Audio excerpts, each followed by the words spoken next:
Well, and good evening, everyone. Welcome to our new episode of He Said. A look at the world from a seasoned Black man's perspective. I'm your host, Alvin King, and welcome to our July 28th episode, ladies and gentlemen.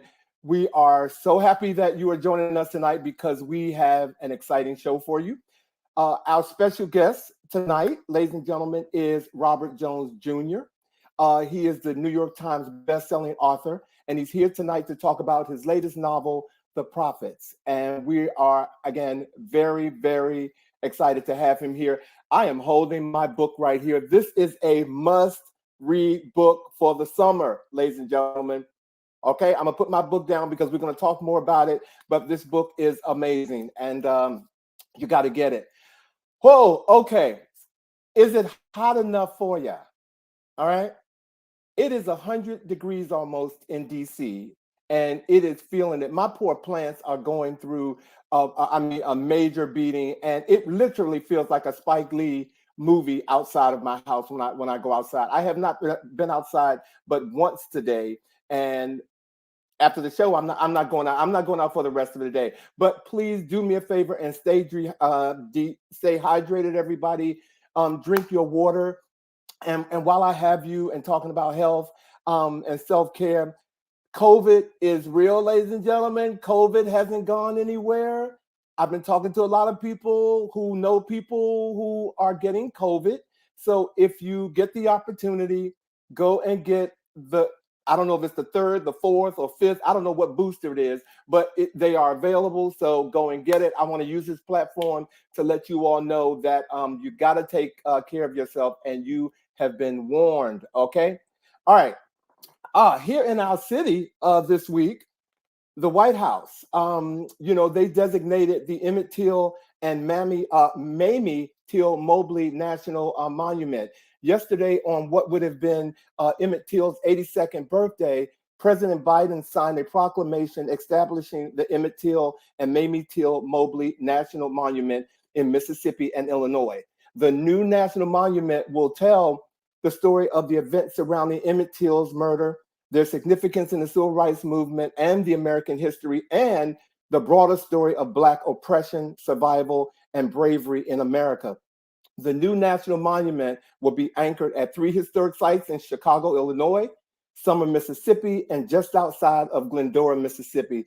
These sites are also central to Emmett Till's racially motivated murder in 1955 and the defining events that followed, including the courageous activism and leadership of his mother, Mamie Till.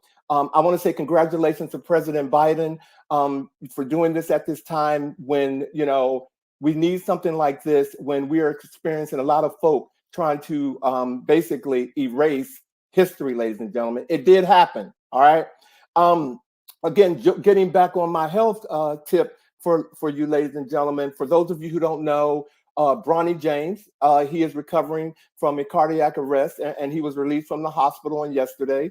3 days after he collapsed during a basketball practice, a cardiologist at Cedars-Sinai Hospital in Los Angeles confirmed that he's been discharged, and he is home resting. And his father, NBA superstar LeBron James, said on social media that his family appreciated all the prayers and everything, and they are safe and healthy. But he also said, in a signal of the family's optimism and relief, his son was back in the gym on yesterday, working out with another young basketball star. My man, I need you to listen to your body, okay? Because young folk are leaving here and don't know why, and take care of yourself. And just in, Fox has decided to postpone the 75th Emmy Awards due to the ongoing strikes by the Writers Guild of America and SAG-AFTRA. We knew that it was happening. So, you know what? I'm glad that it's happening because we need to continue fighting for all these writers and all these folks who are in that industry who are not getting paid or getting their just due. If everything goes well, Fox has decided that they may run the show later this year. They haven't picked a date, probably in September. And last but not least, ladies and gentlemen, in my news, I'm going to get Croc on you, okay? I am a Croc fanatic. I know a lot of people are Croc fanatics, and Croc is doing some great things earlier this year, those big red boots came out. I am going to get down with the get down, and I am going to have a pair of these Crocs. Now, not there's some high heels that women will be wearing. I won't be doing that, but I want to see a woman in a pair of these high heels. But Croc is back, and I don't give a crock what you all say. I'm going to have me a pair of these Crocs, these boots this summer. So watch out. You know, I'm a trendsetter, so I'm coming to you in my own way. All right. So without further ado, ladies and gentlemen, I want to get on with the chat and get my guys in here. Let's go.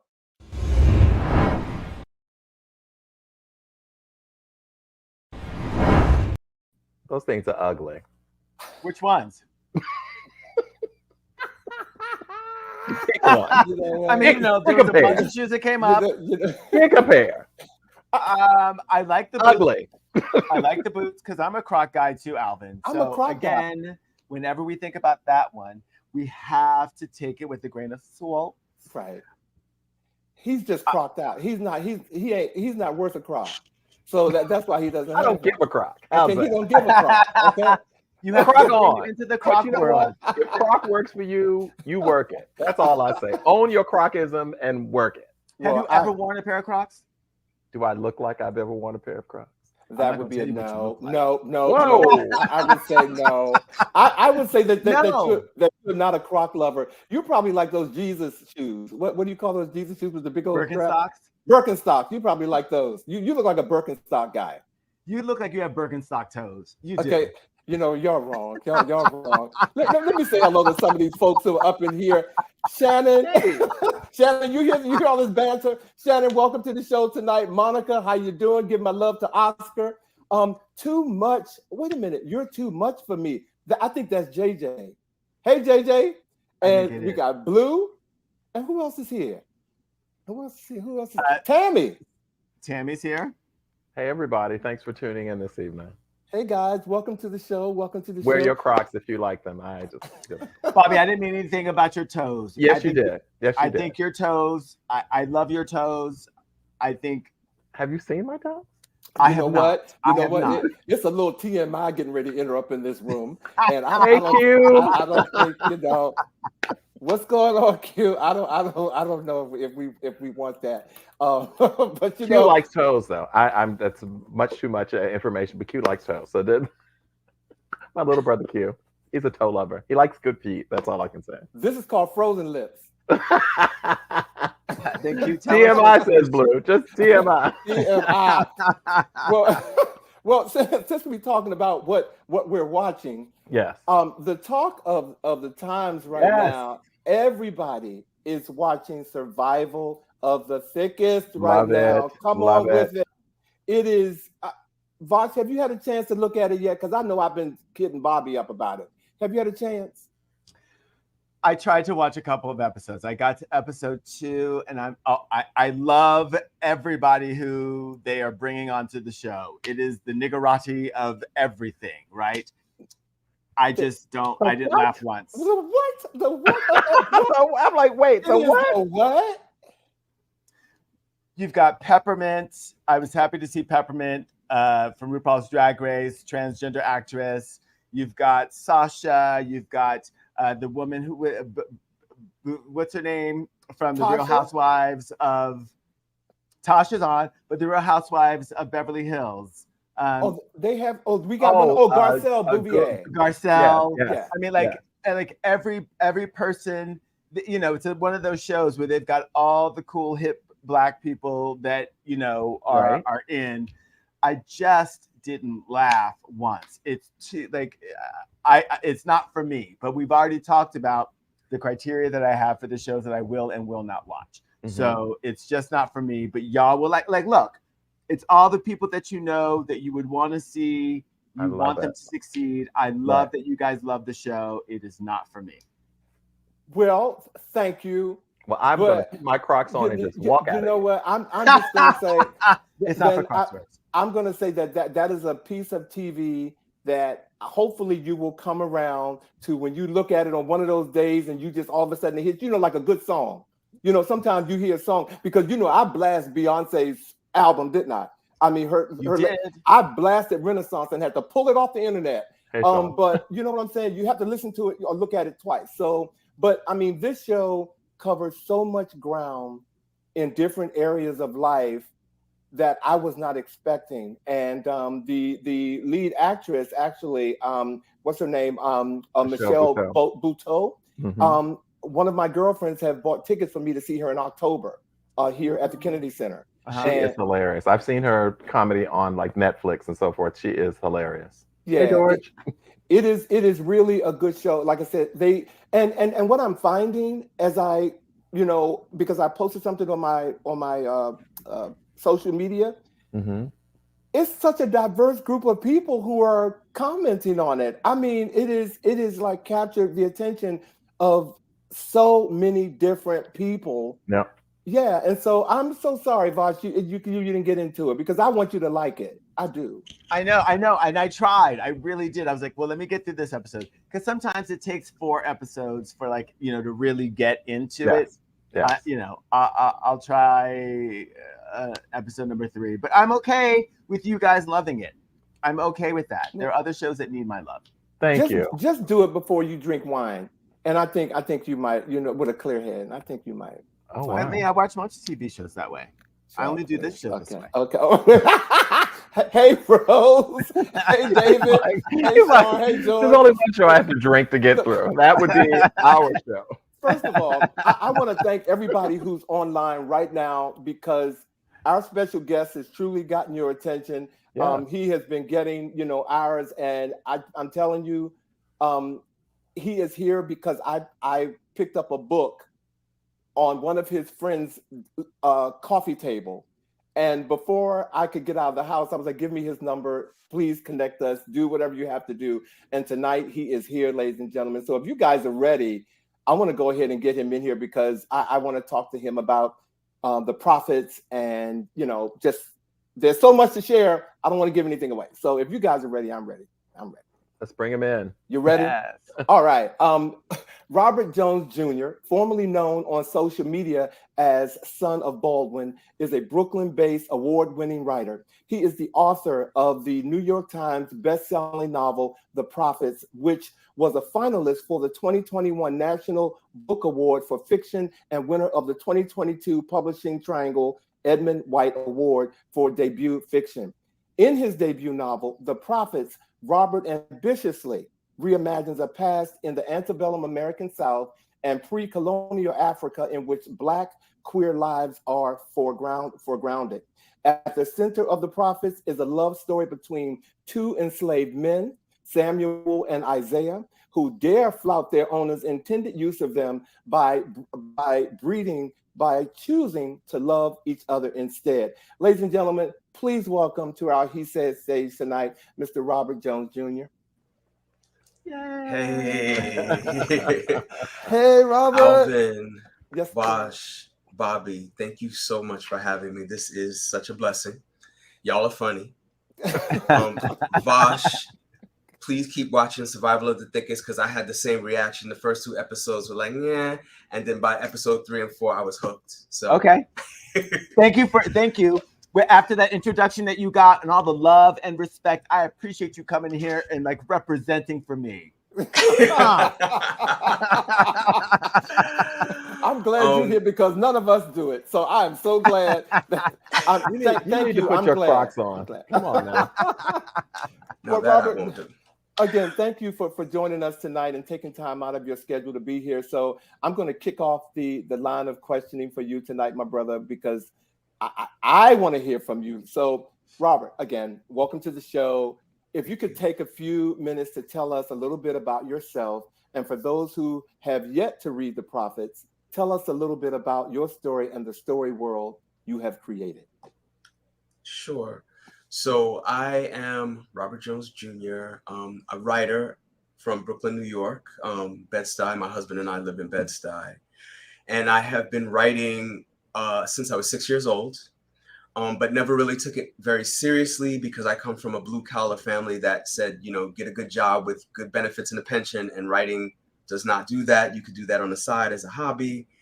But something inside me, maybe the ancestral voices, I'm not sure, always pushed me toward the direction of writing. And I came to understand as I got older that it was my purpose.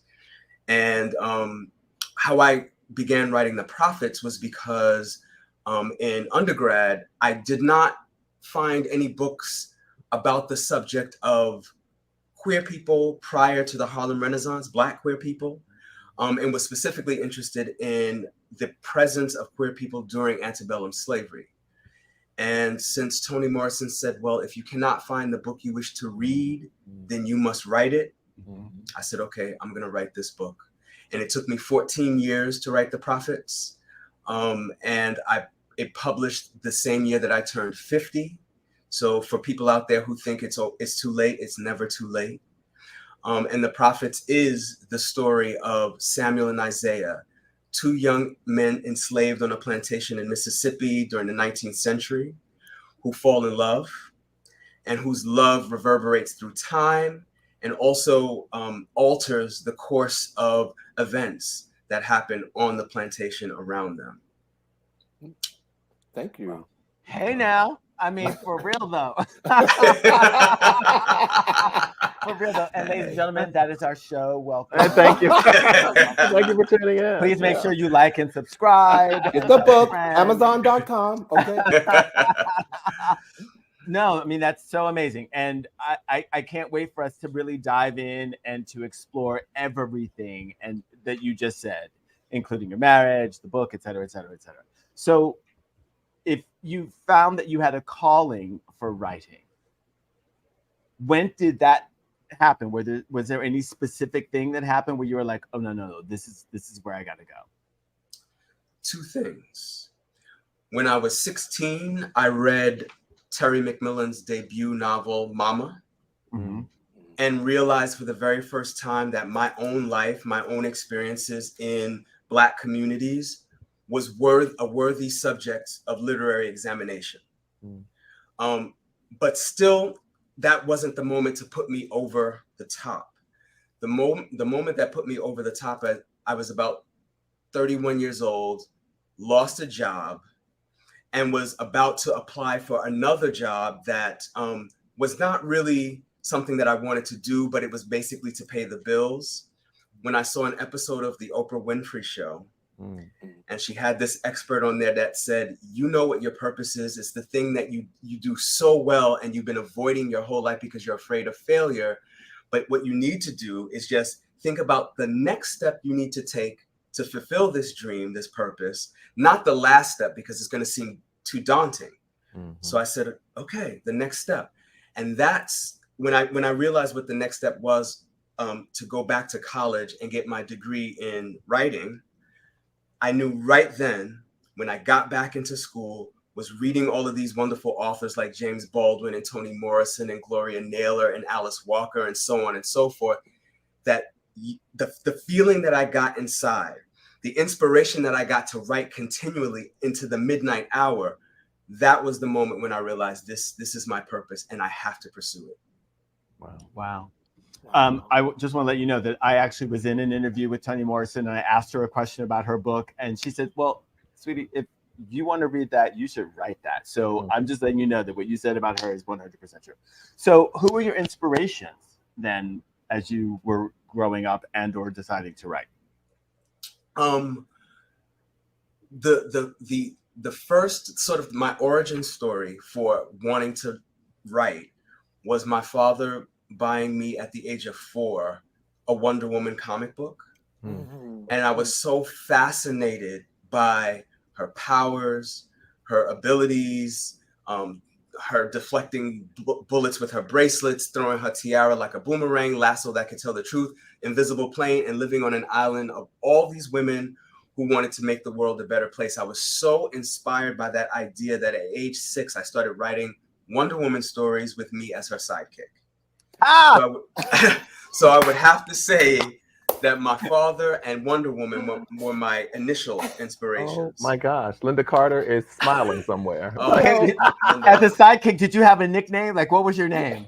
Wonder Boy. You know, I couldn't come up with anything more special than that. But side note, my friend Phil Jimenez, who is a comic book artist, actually drew me into a Wonder Woman comic book years later as Wonder Boy. Wow. And were you in red, white, and blue as well? I was in black and gold. Come on now. So Strapless? that was nice. See, I told them before we came on, I said, there is something special about this man. I don't know what. I said, I don't. Wait a minute. Wait, producer, please put that picture in the center. Please put Robert in the center. Come on now. Yes. Wonder Woman. Yes. I love All it. day long. Oh my God. Thank Who you. knew? Oh my God. I'm sweating. You know what? Oh, thank you. Oh my Okay. God. All right. Okay. You mentioned that it took you 14 years to write this book. I think of a friend of mine, Isabel Wilkerson, who wrote Cass. We were classmates at Howard together, and the length of time that it took her to write that book. Share with us a little bit about what went into the process of creating, the setting and so forth. Obviously, you did not exist during the time of slavery. What was your process of building and creating the setting for the book? I mean, first of all, the way that both you and Vash just casually mentioned Toni Morrison and Isabel Wilkerson, like they're just, casual, regular people and not the legendary icons that they are. First of all, bow down to both of them. That's number one. Yeah, extraordinary writers indeed. Yes. My goodness. So for 14 years, what took me 14 years? I was scared because once I started deeply thinking about, okay, how do I imagine queerness in a time where most people believed that queerness didn't exist, particularly between Black people. Yes. In this sacrosanct era where, for us in Black communities, we don't talk about it or we don't talk about it in particular ways. And while at the same time recognizing that the origin of what we now call anti-queerness or homophobia or transphobia began sort of with colonial religions. So I would have to, one, imagine wholesale Black queerness in the 1830s. I would have to reckon with maybe getting some pushback from members of my community about daring to write about this time period in this particular fashion. And third, I would have to critique Christianity. So I was scared. But once I got past the fear, it was just a matter of, one, getting past some of the critiques from my fellow MFA students who thought that this was not a worthy subject matter to write about, finding the confidence to still write this book despite their feelings. And then it was about finding the time, because I had 3 part-time jobs in undergrad, 2 part-time jobs in grad school, and then a full-time job after I graduated. So I was writing basically, as Toni Morrison would call it, the edges of the day. So when I can grab a moment here and there, and then dedicating an hour from 3 a.m. to 4 a.m., the magic hour. So I would set the alarm for 3 o'clock, wake up, write for an hour, go back to sleep, set the alarm for 6:30 to get up to go to work. Wow. And so because I was doing those little snatches, it was taking me all of this time to write. But I kept doing it. I kept writing and eventually got the manuscript to a point at which I thought I could share it with other people. First person I shared it with was my husband, who gave me his critiques. And my husband is a lawyer and a Virgo. So, those critiques was on point. With love, from a place of love. From a place of love. Yeah. And then eventually showed it to a friend who was an adjunct professor at NYU, who told me that he really thought this had some value, and eventually got it to a literary agent, my agent, PJ Mark, who said, Robert, we have to publish this book.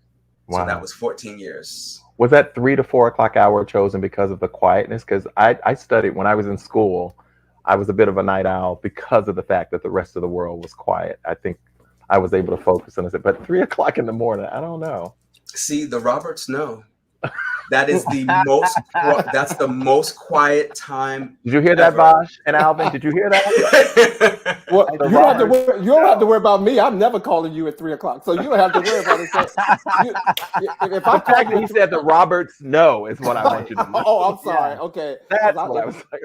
If I call you at 3 o'clock, I want something. Okay, because and I'm just saying, What? and it's probably for you to take me somewhere.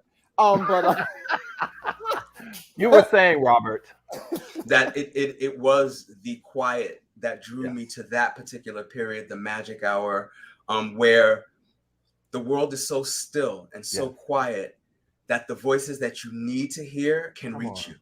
Yes. Mm-hmm.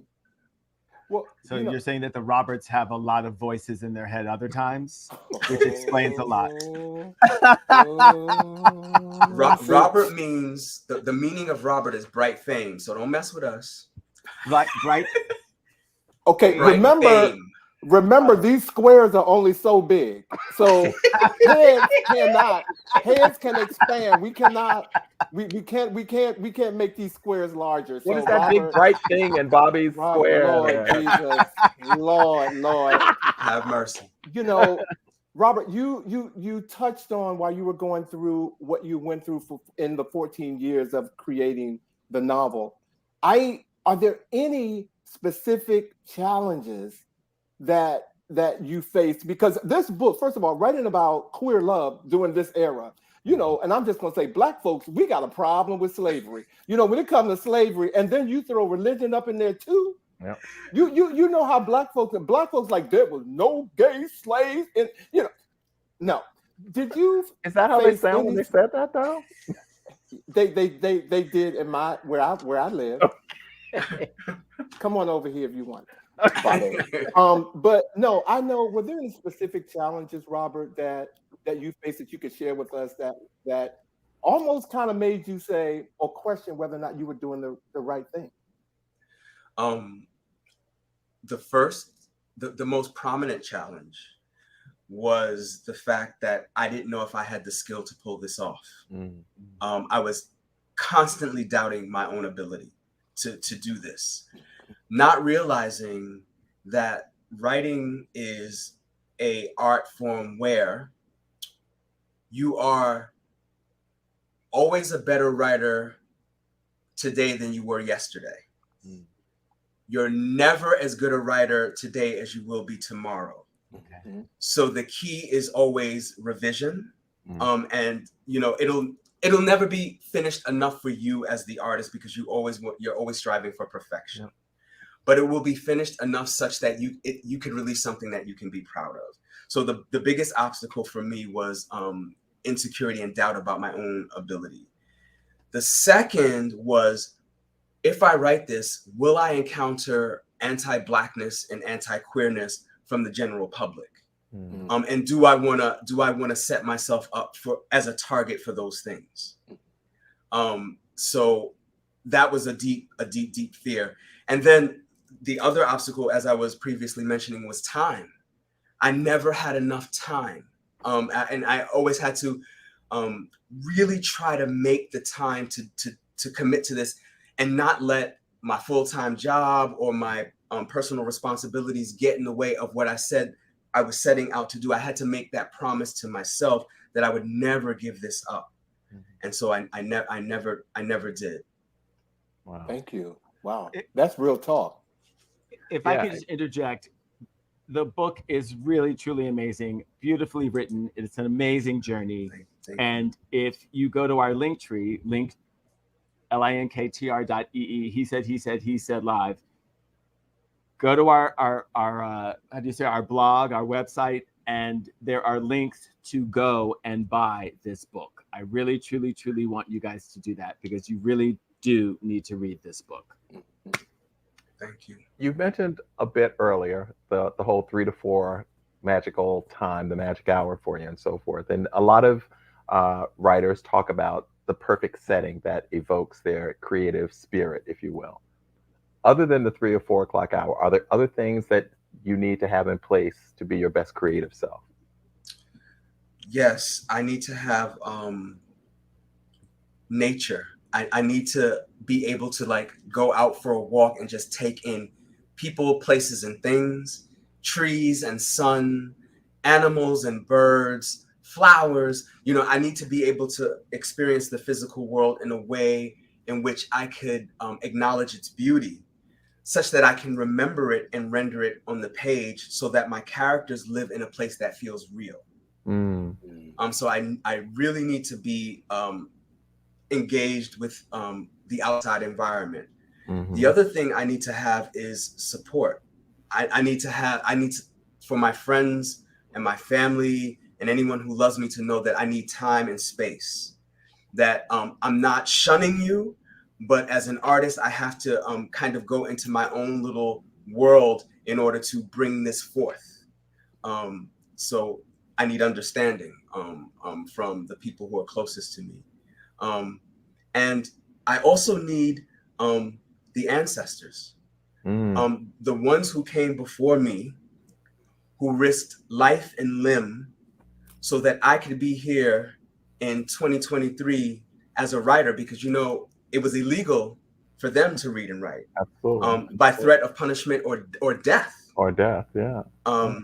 And so they persevered so that I could be here at this moment to put down the things that they couldn't put down, say the things that they couldn't say, write the things that they couldn't write. Yeah. That's a huge responsibility, and I feel grateful to have that responsibility. Yeah, the addition of the ancestors to that list almost makes it a spiritual experience.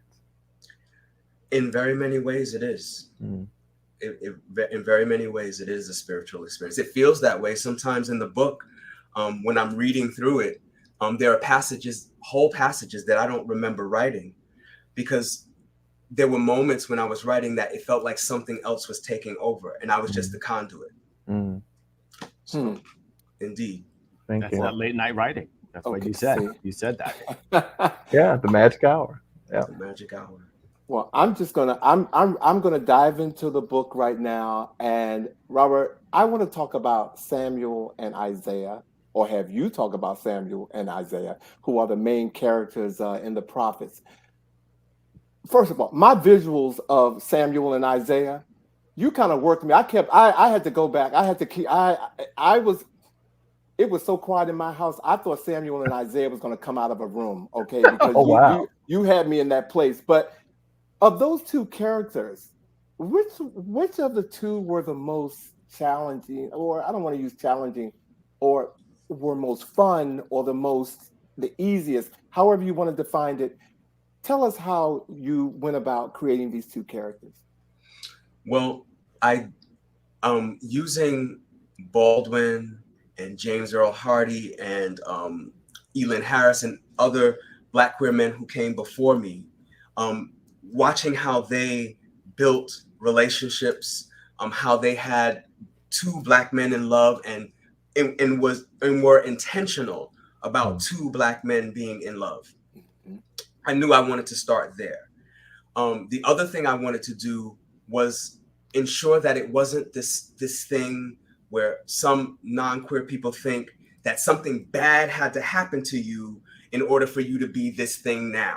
So you were raped or this or abused or this or that, and that's why you're queer. I wanted it to be known from the beginning that when these two were very young and the first time they encountered each other, something sparked. And they could not articulate it because they didn't have the language. But when they got older, they realized what they were feeling for each other was a deep and abiding love. So those were really my intentions. And the other thing is I wanted to make sure that they were different. That one of them is much more aggressive and much more, in some ways, violent, while the other one is kind of more thoughtful and strategic and unashamed of the love that they share, so that they have sort of this push and pull, this tension, that I think would have been interesting to the reader, in addition to myself.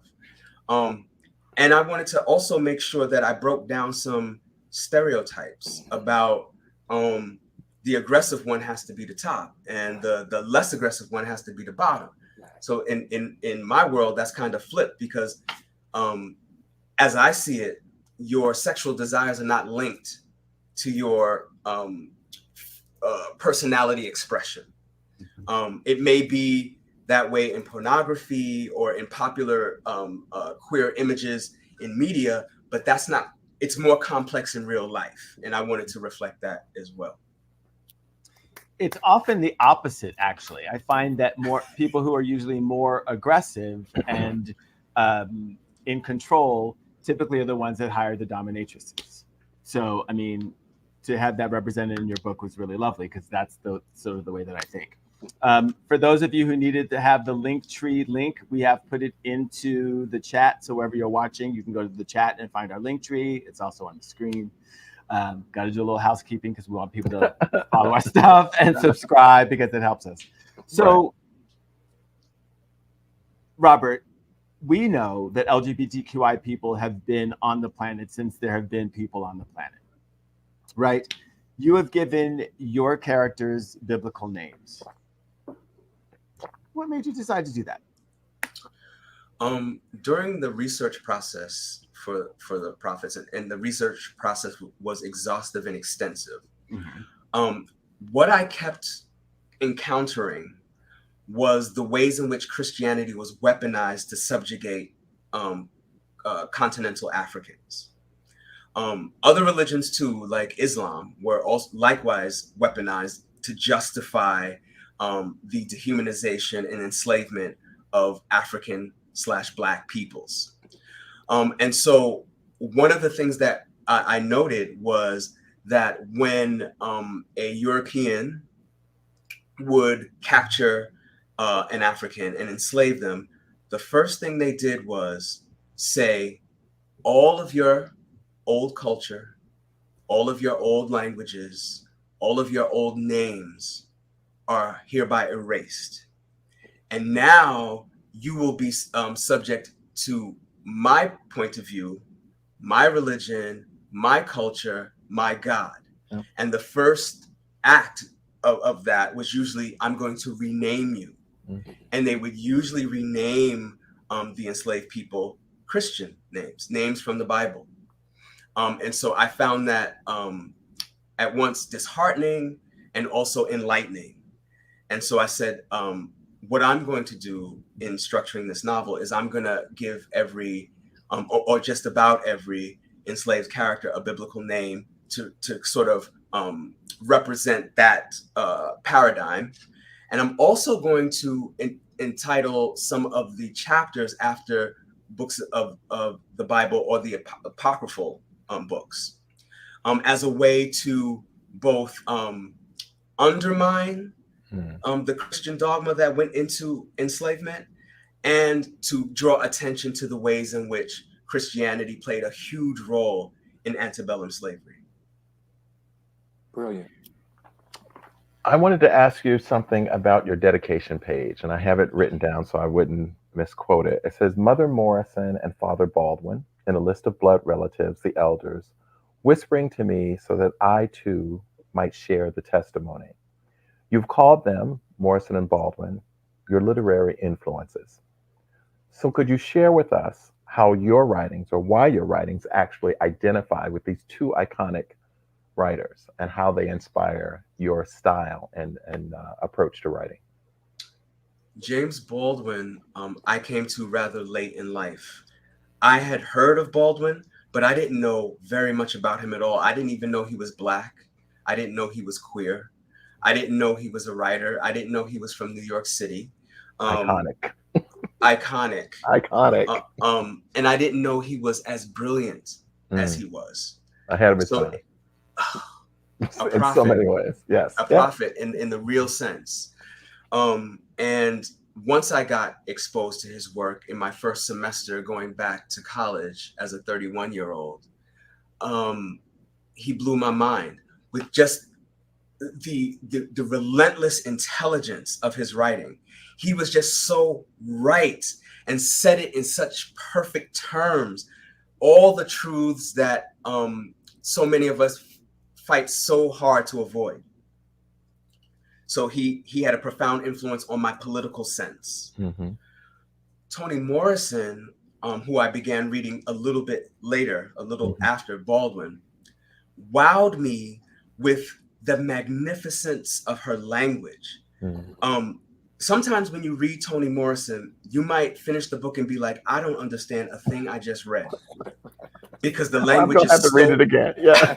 It's so complex, the ideas, the language, the imagery, everything.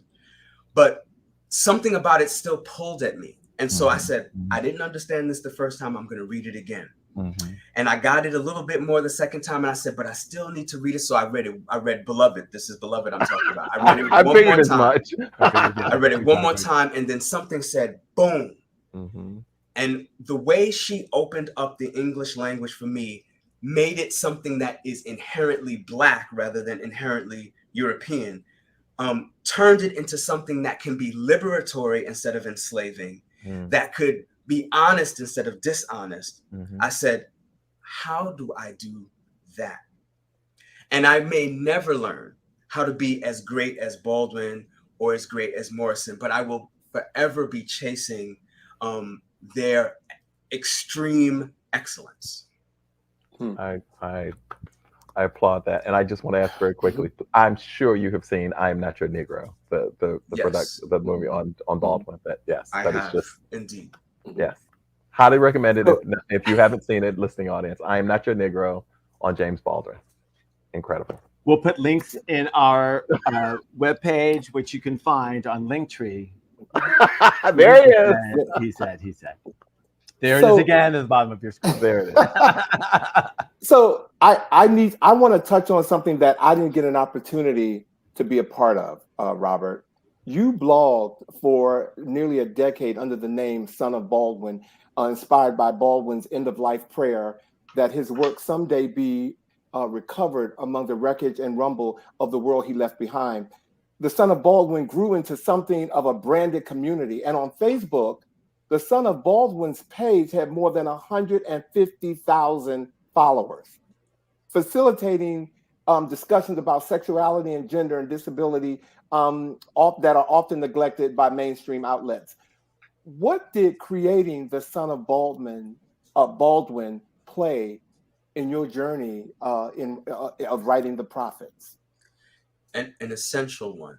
It played an essential role in my education in particular, because never before social media did we have the ability to, for example, have a conversation with a Black transgender woman in Kenya, or a lesbian in South Africa, or a Black queer man in Nigeria, and try to understand how our struggles are similar and how they're dissimilar, and what ways in which we can build community across divides when the whole world is trying to, pull us apart. How do we come together? I learned so much about authors like Bell Hooks. I learned so much about so many theories, feminist theory, queer theory, as a result of coming in contact with scholars who became part of the Son of Baldwin community. I got such an education about the ways in which I, too, have oppressive qualities based on some of my identities, and the ways in which I can unpack that and not feel insulted when somebody has a critique for me, and understand the ways in which we can be in community with one another in ways that are less harmful. Son of Baldwin was also essential in helping me to it helped me practice writing, because I was writing all the time for Son of Baldwin, essays and commentary and other things that helped me sort of fine tune my own thoughts about writing. So it was an essential experience that I eventually had to give up because of the stress around being a social political community online, dealing with death threats and trolls and agents who are dedicated to causing disruption and confusion and inciting sort of animosities between us, I had to find another way to continue doing that work offline, because my health was actually being affected. In 2019, I was diagnosed with multiple sclerosis. And one of the things my neurologist and my primary care physician told me is you have to minimize stress as much as possible. And it seems to us that your constant engagement with social media is a huge source of stress. So figure out what it is you put as a priority, your health or this thing that you're doing. And so I put my health first. Thank you. Wow. Well, applaud that. Yeah, because you must. I mean, Yeah. you know, you got to be healthy first, Choose you. and everything else can come through. Choose you. So, Emmy, Grammy, and Tony Award winner Billy Porter may soon have the chance at an Oscar, make him an EGOT, with an upcoming biopic about James Baldwin. Not only is he going to be starring as James Baldwin, but he has an opportunity to co-write the film alongside Dan McCabe. Alti, no shade. How do you feel the story of James Baldwin should be told, and is this the right direction? I feel it should be told honestly, because Baldwin would have it no other way. Like if he was here, he would tell the truth about me. Yes. So that's the first thing it has to do. And I don't think people should underestimate Billy Porter. Billy Porter is an enormously talented individual, in ways that he hadn't had the opportunity to show us because of the ways institutional homophobia sort of pushed him to the side and said, we have no place for you here. So I'm very interested in seeing Billy's take on this character, what he brings to it, how he brings it to life. I'm very, very interested in seeing how this film is put together. He watches the show. He's a huge fan. Yeah. He's amazing. I'm sorry. He has. I don't think he's ever watched the show. He's horrible. He's horrible. He's horrible. And of course, I immediately thought of Bayard Rustin when you were saying the way that you were describing how the restrictions of the society kept him at bay, and in the restricted his level of creativity because they couldn't pigeonhole. They wanted to pigeonhole him and not allow his creativity to flourish as it could. So there are example after example of people's creativity that have been stunted over the years as a result of societal restrictions. So, Robert, we're going to prepare. I'm sorry. Were you going to say something, Robert? I'm sorry. We're going to prepare for you to actually. Robert is going to bless us with the reading of an excerpt from the book. But before we do that, I want to ask you: is there a scene or chapter in the book that is your favorite, and which of them was the most difficult to write? Oh, that's such a good question. The most difficult part to write was the scene where Samuel and Isaiah are being punished. So much so that I couldn't write that scene direct to their punishment. I had to sort of see it through their eyes and then discuss what they're seeing as what happens to them happen. Because writing it, and I had to write this scene over several times to get it right. When you're writing about pain, particularly the whippings, you feel it on your skin. Your skin starts to burn. And so I was feeling that, and I was like, okay, so maybe that's the ancestors telling me to take another route with how I'm portraying this. And finally got to a point where here is how I will describe it so that the reader knows what's going on, but I don't have to describe in excruciating detail what's happening. And then my favorite section of the book is the chapter that comes right after that, where the women of the plantation gather to heal Samuel and Isaiah after they face this punishment. Because I feel that that's it shows in so many ways that even though we were under the yoke of slavery, that these people try to turn us from human beings to some lesser form. We still held each other in high regard. We still took the risk of loving one another, knowing that we could be snatched away from each other at any moment. And we still had fight in us to defy and to heal from the damage that was being done to us under that wicked system. Still we rise. Well, ladies and gentlemen, we're going to take a brief break. And when we come back, the incredible Robert Jones Jr. will read an excerpt from The Prophets. Don't go away.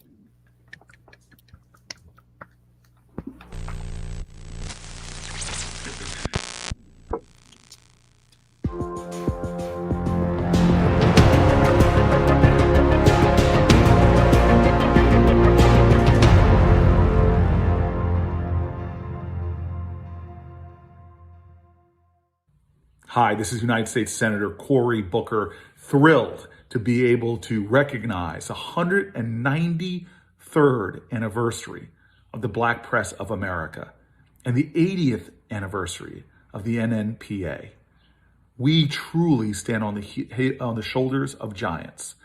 We have a history so rich with leaders in the Black press, names we know from Frederick Douglass to Ida B. Wells, so many people who were committed to telling the truth, not letting it be watered down or whitewashed. So many people that were willing to, with the truth, with their writing, with their journalism, to inspire, to ignite, to inform activists, citizens, and so many.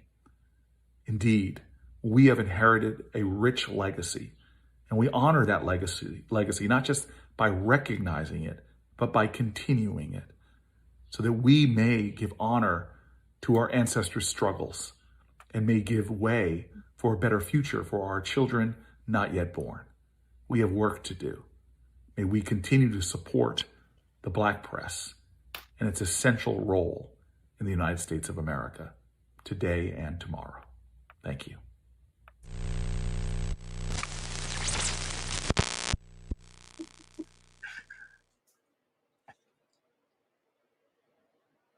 Ladies and gentlemen, Robert Jones Jr. Thank you. I will be reading from the chapter Samuel, from the bottom of page 300 for people who are reading along. And this chapter delves a little bit into Samuel's mind, what he thinks about Isaiah, how he feels about being enslaved on that plantation, and his anger at being enslaved on that plantation.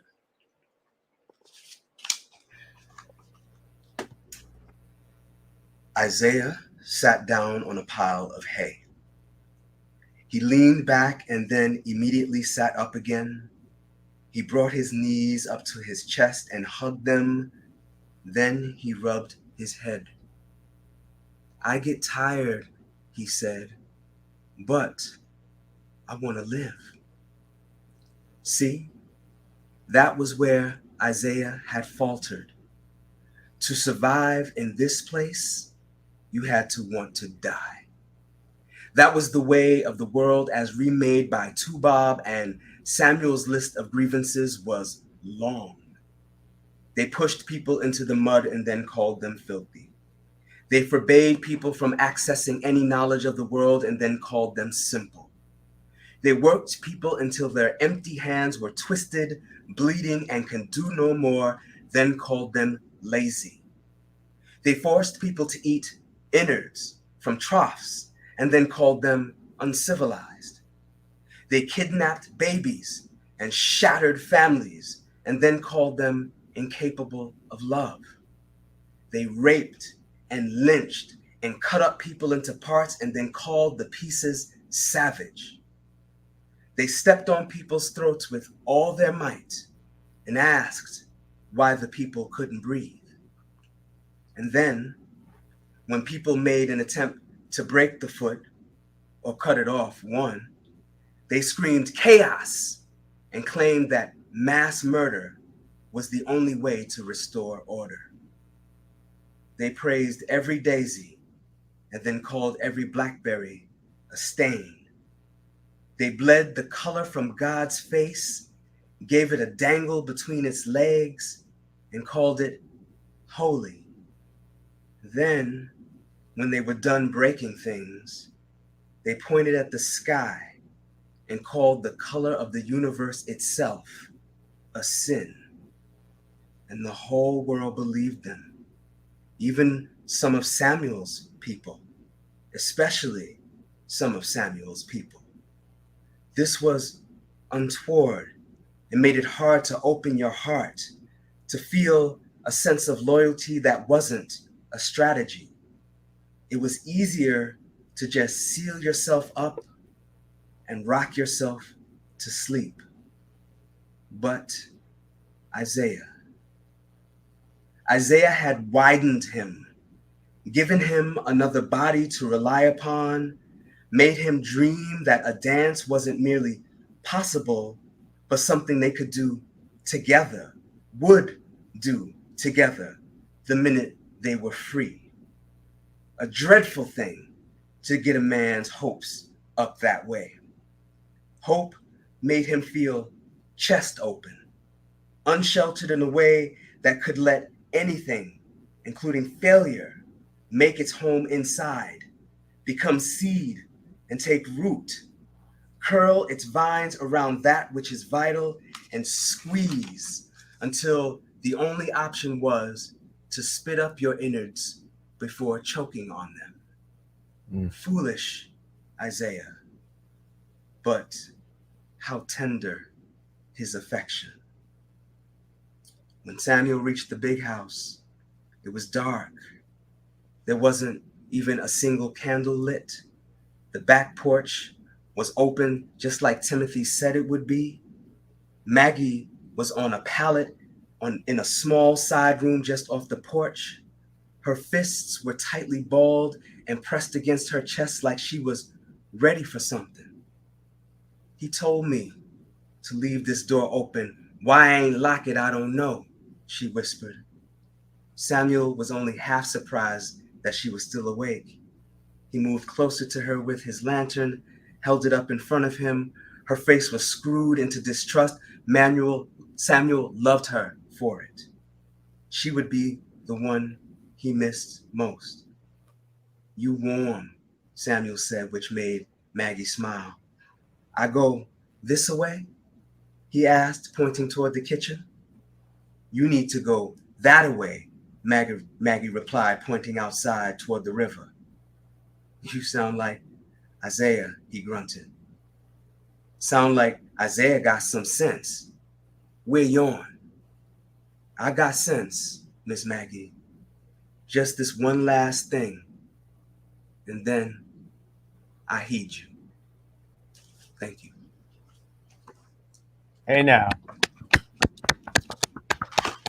Wow. Yes, yes, yes. Mm-hmm. I can totally hear the Morrison influence in your writing. It's really fantastic. Well, I have a quick question for you. What have you learned about yourself now that you wish you knew earlier in your own writing? That I could do it. Hey now.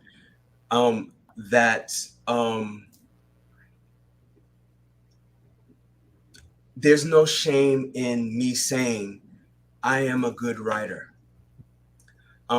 That my ancestors, the universe, the all, God, whatever it is you want to call it, brought me here for this singular purpose. If I had known that sooner, I would have taken writing seriously sooner. I want to ask you very quickly, and I know we're running short on time here, that there are times when that magical moment comes. We spoke of magic, where a book gets turned into a film to be watched and taken in by a broader audience. Sometimes writers will think of certain people that they could see in some of those main characters. With those two main characters, is there anybody out there right now that if you had your druthers would be in in those roles? Michael B. Jordan and Damson Idris. Oh my, I'm there. I'm there. I don't know if they are, but I'm there. Alvin, you're muted. Thank you. Thank you. Probably a good thing, given No. the two people. I know. He would have embarrassed himself. I was so thank you, Robert. I was so caught up in reading the book. I was still there, but thank you so much. Yeah, I was going to go out to get a ticket anyway for the movie. Okay, but Robert, before we let you go, I got to ask you, what is next for Robert Jones Jr.? Is there anything coming up that we need to know that will be live and exclusive right here on He Said Live? Robert Jones Jr. is currently working on his next novel. I'm about 60,000 words into it. It is still historical fiction, but much, much closer to the contemporary times. I'm looking at like the 80s, 90s, and beyond. And my work will always be from the Black queer perspective, or the Black same gender loving perspective.